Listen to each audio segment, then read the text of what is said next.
Assalamualaikum warahmatullahi wabarakatuh. Selamat pagi anak-anak. Kita berjumpa lagi di pembelajaran sejarah kebudayaan Islam bersama Ibu Siti Hasifah.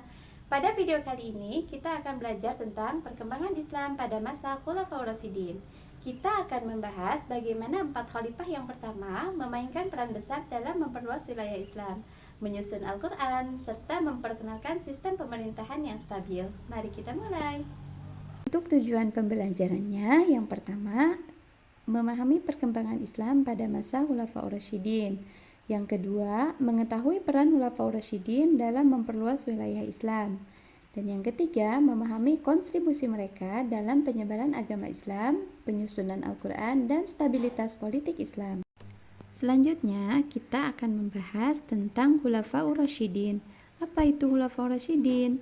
Khulafaur Rasyidin atau Khalifah Ar-Rasyidin adalah 4 orang khalifah yang dipercaya oleh umat Islam sebagai penerus kepemimpinan Nabi Muhammad SAW setelah beliau wafat.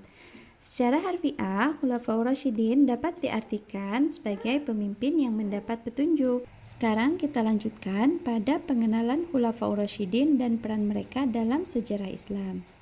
Jadi, setelah wafatnya Nabi Muhammad SAW, umat Islam memerlukan seorang pemimpin. Oleh karena itu, para sahabat Nabi yang dikenal dengan nama Khulafaur Rasyidin menggantikan posisi kepemimpinan. Siapa saja mereka? Yang pertama ada Abu Bakar Asy-Syiddiq, yang kedua ada Umar bin Khattab, yang ketiga ada Utsman bin Affan, dan yang keempat ada Ali bin Abi Thalib. Sekarang kita bahas satu persatu. Yang pertama ada Abu Bakar Asy-Syiddiq. Abu Bakar Asy-Syiddiq yaitu khalifah pertama menghadapi tantangan besar setelah wafatnya Nabi Muhammad SAW. Salah satu tantangan terbesarnya adalah Perang Ridho, di mana beberapa wilayah di Jazirah Arab berusaha melepaskan diri dari kekuasaan Islam. Berkat kepemimpinan dan kebijaksanaannya, Abu Bakar berhasil menyatukan kembali umat Islam dan menjaga stabilitas pemerintahan. Sekarang kita lanjutkan yang kedua, yaitu Umar bin Khattab. Umar bin Khattab adalah khalifah kedua. Beliau dikenal karena kebijakan yang keras namun adil. Di bawah kepemimpinannya, Islam berkembang sangat pesat dengan penaklukan wilayah Persia, Suriah, Mesir, dan bagian-bagian kekaisaran Romawi. Umar juga memperkenalkan banyak reformasi, termasuk sistem administrasi pemerintahan yang lebih terstruktur dan pengelolaan zakat. Selanjutnya yaitu Utsman bin Affan. Utsman bin Affan adalah khalifah ketiga. Beliau dikenal dengan kontribusinya yang sangat penting dalam penyusunan Al-Quran. Beliau menginstruksikan untuk mengumpulkan seluruh wahyu yang tersebar dan menyusunnya dalam satu mushaf yang baku. Selain itu, masa pemerintahannya juga ditandai dengan ekspansi wilayah Islam ke Afrika Utara. Namun, ia menghadapi tantangan internal yang menyebabkan ketegangan politik. Selanjutnya yaitu Ali bin Abi Thalib. Ali bin Abi Thalib yaitu khalifah keempat. Beliau menghadapi tantangan besar dalam menjaga persatuan umat Islam.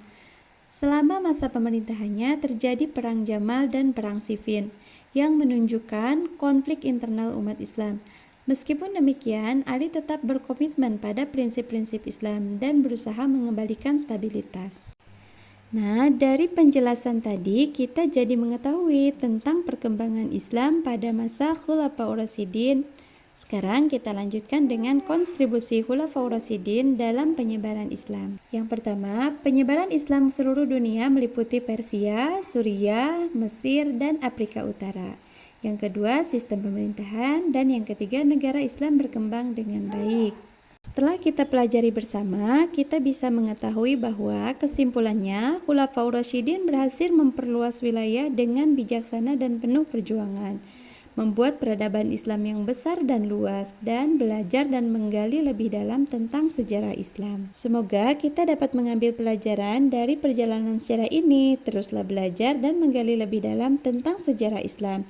Terima kasih telah mengikuti pembelajaran Ibu hari ini. Wassalamualaikum warahmatullahi wabarakatuh.